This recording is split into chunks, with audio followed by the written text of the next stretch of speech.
The crimson sun hung low over the radiation-scarred plains of what was once the American Midwest. Jasper Flynn adjusted his respirator as he guided his salvage rover through the twisted metal graveyard. 20 years after the great solar storm had fried most of Earth's electronics, these wastes had become a scavenger's paradise, if you were willing to risk the radiation. Through the thick protective glass of his rover, Jasper spotted an unusual glint among the ruins. His radiation detector hadn't pinged any dangerous levels yet, so he brought the vehicle to a stop. The metallic sheen didn't match any of the usual debris he collected. As he approached on foot, his boots crunching on crystallized soil, he realized the gleam came from what appeared to be a crashed escape pod, one unlike any Earth design he'd ever seen. Its surface rippled with an iridescent material that seemed to absorb and reflect light simultaneously. "Well, this is new," he muttered, pulling out his scanner. The readings made no sense. The pod's material composition didn't match any known element. A soft groan from within made him freeze. The pod's hatch was partially open, and inside lay a figure that made Jasper question his sanity. Her skin was a pale, luminescent blue, with intricate patterns that seemed to pulse with their own inner light. She was humanoid, but definitely not human. Her eyes fluttered open. They were completely silver without pupils or irises. When she spoke, her voice had an otherworldly harmonic quality. "Please, help me." Jasper had survived this long by being cautious, but something in those silver eyes spoke of desperation and truth. He reached out his hand. "I'm Jasper, you're safe now." She took his hand weakly. "I am Nyxis, first daughter of the stellar Concordat, and I am anything but safe," her voice caught. "They will come for me, the Purifiers, my own people. They believe I am an abomination." Jasper helped her from the pod, supporting her weight as she stumbled. "Why, what did you do?" "I discovered the truth about our supposed genetic purity. Our rulers are not what they claim to be." She coughed, her luminescence flickering. "They would rather kill me than let that truth be known." The distant whine of engines made them both look up. 3 sleek ships, their design as alien as the escape pod, descended through the clouds. "The Purifiers," Nyxis whispered. "They found me faster than I expected." Jasper guided her toward his rover. "Well, Princess, looks like this is your lucky day. Nobody knows these wastelands better than me." He grinned beneath his respirator. "And I've got a few tricks they won't be expecting." As they raced across the crystallized plains, Jasper realized his life of solitary scavenging had just become considerably more complicated.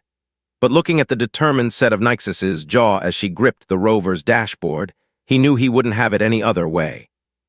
Behind them, the alien ships descended like hunting falcons, their weapons charging with an ominous hum. The chase was on, and the fate of not one but 2 worlds hung in the balance. The underground bunker hummed with ancient backup generators as Jasper guided Nyxis through reinforced doors. This pre-storm shelter had been his home and hideout for years, its radiation shielding and hidden location making it perfect for someone who preferred to stay off the grid. Nyxis sank into a chair, her luminescent patterns dimming with exhaustion. They had barely escaped the Purifier ships, Jasper's knowledge of the wasteland's deadly radiation hotspots forcing their pursuers to break off the chase. "Your world," she said, looking around at the mix of salvaged technology and survival gear. "It was not always like this." Jasper shook his head, pulling up a chair across from her. 20 years ago, a massive solar storm hit Earth, fried most of our technology, changed our atmosphere. Some places got hit worse than others." He gestured at the wasteland above. "This region took a direct hit. Most people left. Those who stayed learned to adapt." "Like you," her silver eyes studied him with curious intensity. "Something like that." He leaned forward. "Now about these purifiers. You said you discovered something about genetic purity." Nyxis's patterns pulsed with agitation. "My people, the Stellar Concordat, believe themselves to be genetically perfect. Our ruling class, the Luminous Council, maintains power through strict genetic testing and selective breeding." Her voice turned bitter. "Those deemed impure are exiled or worse." She held out her hand, and a holographic display emerged from her palm, showing complex genetic sequences. "But I found evidence in our ancestral archives. The council members have been secretly modifying their own genetics for generations while preaching purity to the masses. They're not preserving our species, they're transforming themselves into something else entirely. And they tried to kill you for finding this out." They would have succeeded if my brother hadn't warned me. Her patterns dimmed further. Zenith risks his own life by helping me. He's the only one in the council who still believes in truth over power. A warning alarm blared from Jasper's security system. He jumped to the monitors, cursing under his breath. "We've got company. Not your purifiers, looks like raiders. They must have spotted us during the chase." "Raiders. Local scavengers, not too friendly." He grabbed his pulse rifle and tossed Nyxus a spare respirator. "We need to move. There's a tunnel system under here that." The bunker's outer door exploded inward. Through the smoke, a dozen figures in patchwork radiation suits stormed in, weapons raised. "Well, well," a gravelly voice called out. "Jasper Flynn, still playing lone wolf out here." The lead raider stepped forward, removing her helmet to reveal a scarred face and cybernetic eye. "And what's this, making friends with the stars now?" "Mara," Jasper kept his rifle trained on her. "Still mad about that salvage deal in New Phoenix." "You know me better than that, Flynn." Mara's cybernetic eye whirred as it focused on Nyxus. "I'm just a businesswoman, and your new friend there, she'll fetch a nice price from certain interested parties." Nyxus stood, her patterns flaring bright with anger. "I am not merchandise to be traded." "Honey," Mara laughed, "everything's merchandise out here." Jasper saw Nyxus's hand move subtly. The holographic display from earlier flickered to life, but this time it expanded rapidly, filling the room with a maze of light that confused and disoriented the raiders. "The tunnel," Jasper grabbed Nyxus's arm, pulling her toward a hidden door as chaos erupted. Myra's curses followed them as they fled deeper underground. "Your people," Nyxus said as they ran through the dark tunnel, "they would truly sell another sentient being." "Those aren't my people," Jasper replied grimly. "But yeah, the storm changed more than just the landscape, made some folks forget their humanity." They emerged in an ancient subway station, its walls covered in luminescent fungi. Nyxus touched the glowing growth, her own pattern seeming to resonate with it. "Perhaps," she said softly, "that is what the Council fears most. Not impurity, but change itself. The truth that adaptation, not stasis, is the key to survival." Jasper checked his map projector. "There's an old military bunker 2 kilometers east. We can resupply there, figure out our next move." He glanced at her. "Assuming you want my help." Nyxus met his gaze, her silver eyes resolute. "The Council's corruption threatens not just my world, but any they deem inferior, including Earth. Will you help me stop them?" The distant sound of raiders echoed through the tunnels. Jasper chambered around in his rifle and grinned. "Princess, I thought you'd never ask." The military bunker's security system still functioned, powered by ancient nuclear batteries. As Jasper worked to bypass the lock, Nyxus kept watch, her luminescent patterns providing soft illumination in the darkness of the underground complex. "Someone's been here recently," Jasper muttered, nodding the fresh tool marks around the access panel. "And they knew what they were doing." The door clicked open, revealing a vast chamber filled with pre-storm technology. But before they could step inside, a voice rang out from the shadows. "That would be me." A tall figure emerged, wearing a sleek environmental suit far more advanced than typical wasteland gear. The helmet retracted, revealing sharp features and calculating eyes. "Dr. Marcus Vale, formerly of the Global Recovery Initiative." He smiled, but it didn't reach his eyes. "And you must be the source of those fascinating energy signatures I've been tracking." Nyxus tensed beside Jasper. "You've been monitoring us." "My sensors detected your crash landing." Vale gestured to banks of sophisticated equipment. "I've spent years studying the effects of the storm, theorizing that it wasn't just a solar event. And now here you are, proof that we're not alone." "We don't have time for a scientific debate," Jasper said, keeping his rifle ready. "We've got raiders on our tail and worse coming from above." "Ah yes, your pursuers."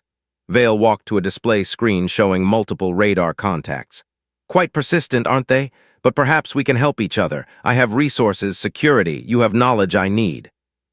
Before anyone could respond, alarms blared throughout the facility. Vale rushed to his monitors. "Impossible. They've breached my perimeter defenses already." The ceiling shook as something heavy landed above. Dust and debris rained down as mechanical whirring sounds echoed through the structure. "Purifier stalkers," Nyxus whispered, her patterns pulsing with fear. "Elite hunting units, they can phase through solid matter." As if on cue, the air rippled and three towering figures materialized. They were vaguely humanoid but twisted into something more mechanical than organic, their bodies covered in phase-shifting armor. Red sensory arrays focused on Nyxis. "First daughter," one spoke, its voice a grating synthetic sound. "The Council demands your termination." Vale backed away, reaching for what looked like a weapon. Fascinating construction, the phase technology alone. A stalker's arm transformed into a plasma cannon, obliterating Vale's equipment. The doctor dove for cover as chaos erupted. Jasper fired his pulse rifle, but the shots passed harmlessly through the phase-shifted hunters. Nyxis grabbed his arm. "Conventional weapons are useless when they're out of phase."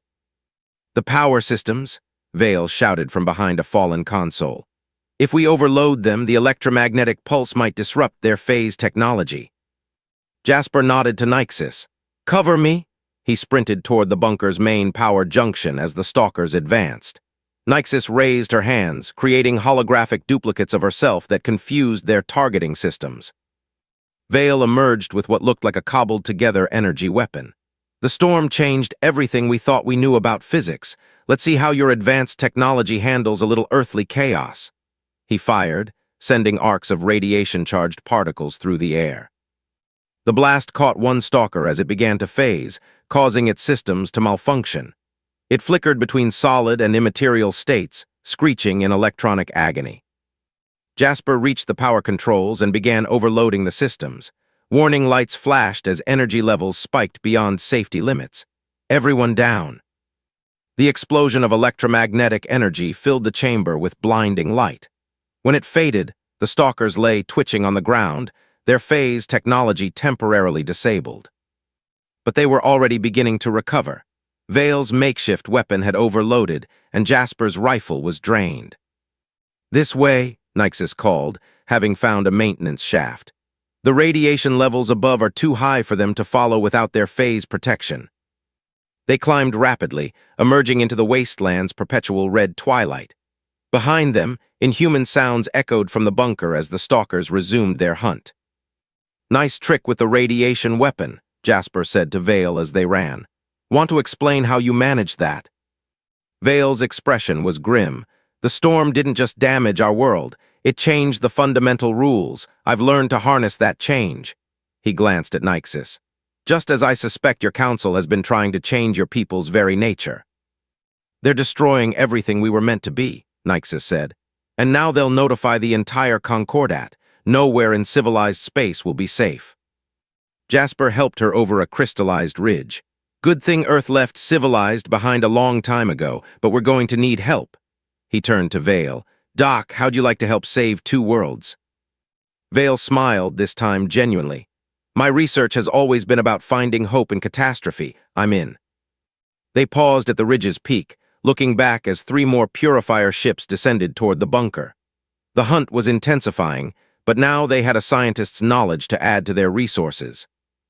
Nyxis's patterns swirled with determination. "Where can we go?" "I know a place," Jasper said. "An old friend runs a hidden trading post in the Rad Storms. If anyone can connect us with people who will help, it's her." He checked his radiation meter. "But first, we need to lose our tail. Who's up for a run through the hot zone?" The Rad Storm howled around them, its crimson lightning illuminating the crystallized landscape in bursts of bloody light. Jasper led the group through the treacherous terrain, following a path only he could see. Vale's radiation detector clicked frantically, while Nyxis's patterns pulsed in rhythm with the storm's energy. "Your friend's trading post is out here?" Vale shouted over the wind, his environmental suit's shields flickering against the radiation. "In this." "Phoenix runs the only neutral ground in the wastes," Jasper replied. "The storms keep most trouble away, most sane people too." "And this Phoenix," Nyxis asked, "she can be trusted?" Jasper's laugh was barely audible through his respirator. "Trust isn't the right word, but she hates the same people we do. After what Mara's raiders did to her settlement, she's been helping folks stay off their radar." They crested a hill of twisted metal and fused sand. Below, in the heart of the storm, stood a massive structure cobbled together from ancient shipping containers and crashed aircraft parts. Energy shields flickered around it, holding back the worst of the radiation. "Welcome to Storm's Eye," Jasper announced. Last free market in the wasteland. As they approached the entrance, armed guards in heavily modified radiation suits emerged from hidden positions. Their weapons were trained on the newcomers until one guard recognized Jasper. "Flynn," a familiar voice came through the guard's external speakers. "Thought you were dead in that raider attack." The guard removed her helmet, revealing a face marked with radiation burns and a cybernetic eye more advanced than Mara's. "Who's the entourage?" "Good to see you too, Phoenix," Jasper gestured to his companions. "We need to talk privately." Phoenix studied them, her cybernetic eye whirring as it scanned. "Your blue friend there is putting out some interesting readings, and the doc here," she focused on Vale, "still trying to unlock the storm's secrets." "More successfully than you might think," Vale replied. Inside Storm's eye, the atmosphere was a chaos of traders, mercenaries, and survivors from all corners of the wasteland. Music from salvaged speakers mixed with multiple languages and the clink of traded goods. Phoenix led them through the crowd to a secure back room. "All right," she said, closing the door. "What kind of trouble are you bringing to my door?" Before anyone could answer, a hidden screen flickered to life. On it appeared a face that made Nyxis gasp, another of her kind, but male, with patterns that pulsed urgently. "Zenith," Nyxis rushed to the screen. "Brother, how?" "There's little time," Zenith interrupted. "The Council knows where you are. They've declared Earth a condemned world, claiming its radiation has corrupted you. They're preparing a purification fleet." Vale stepped forward. "A fleet to what end?" "Total sterilization of the planet's surface." Zenith's patterns dulled with sadness. "They believe it's the only way to contain what they call the contamination of change." Phoenix's cybernetic eye flared. "They want to finish what the storm started. Why am I not surprised?" "How long do we have?" Jasper asked. 3 days at most. I've transmitted what data I could gather about their weaknesses, but the transmission crackled with interference. "They're tracing this. Remember what I taught you about the ancient protocols, sister. I'll try to delay them from within, but the screen went dead." Nyxis's patterns swirled with a mix of determination and fear. "The protocols?" "Yes. The Council's genetic modifications. They made them vulnerable to specific radiation frequencies." "The same frequencies the storm created," Vale realized, pulling out his data tablet. "That's why they want to sterilize Earth. Our changed radiation could unravel everything they've done to themselves." Phoenix moved to a hidden weapons locker. "I've got a network of survivors across the wastes, people who have learned to thrive in the radiation, if the Council wants to finish what the storm started." She pulled out an advanced rifle that hummed with radiation energy. "Maybe it's time we showed them how humanity adapts." "We'll need more than weapons," Vale cautioned. "My research station has prototype radiation amplifiers, if we could modify them using Nyxis's knowledge." "And I know where we can find transportation," Jasper added. "There's a cache of restored vehicles in the northern wastes, pre-storm military grade." Nyxis looked at each of them, her patterns brightening. "On my world, they called Earth a primitive, broken planet. But here I see strength they couldn't imagine, the power to change, to survive, to fight back." Phoenix grinned, the expression fierce on her scarred face. "Welcome to the Resistance, Princess. Let's show your Council what this primitive world can do." Above them, the rad storm intensified, as if nature itself was preparing for the battle to come. They had 3 days to build an army, prepare their defenses, and find a way to turn Earth's greatest catastrophe into its salvation. The countdown to either Earth's final destruction or its greatest victory had begun. The northern waste stretched before them, an endless expanse of crystallized earth and twisted metal forests. Phoenix's modified transport carrier, shielded against the intense radiation, carved through the hostile terrain. Inside, Nyxis worked with Vale to modify his radiation amplifiers while Jasper studied old military maps. "Stop," Nyxis suddenly commanded, her patterns flaring bright. "There's something familiar." Phoenix brought the carrier to a halt. Through the reinforced viewport, they saw what looked like a standard radiation distortion in the air, except it pulsed with a rhythmic pattern. "That's a Concordat energy signature," Nyxis whispered, "but that's impossible unless—" Vale checked his instruments. "The radiation readings are forming a perfect barrier, almost like—" "A shield," Nyxis finished. "The same technology we use to hide our outposts." She closed her silver eyes, her patterns synchronizing with the distant pulse. The air before them shimmered and parted like a curtain, revealing a hidden valley. And in that valley stood a settlement unlike anything they'd seen. Alien architecture blended seamlessly with salvaged Earth technology, creating a sanctuary where both species coexisted. Figures moved about, some human, others bearing the luminescent patterns of Nyxus's people. A colony of exiles, Nyxus breathed. Those the council deemed impure, they found refuge here. As they approached the settlement's gates, a delegation came to meet them. Leading them was an elderly member of Nyxus's species, his patterns flowing with calm wisdom, accompanied by a human woman wearing a modified environmental suit. "I am Mentor Codex," the elder said, "and this is Dr. Elena Rossi. Welcome to Haven." Inside the settlement's main hall, Elena explained their history. "After the storm, some of us discovered that the radiation had changed us at a genetic level. We could survive in places others couldn't. The Concordat scouts found us, but instead of reporting back, they saw an opportunity.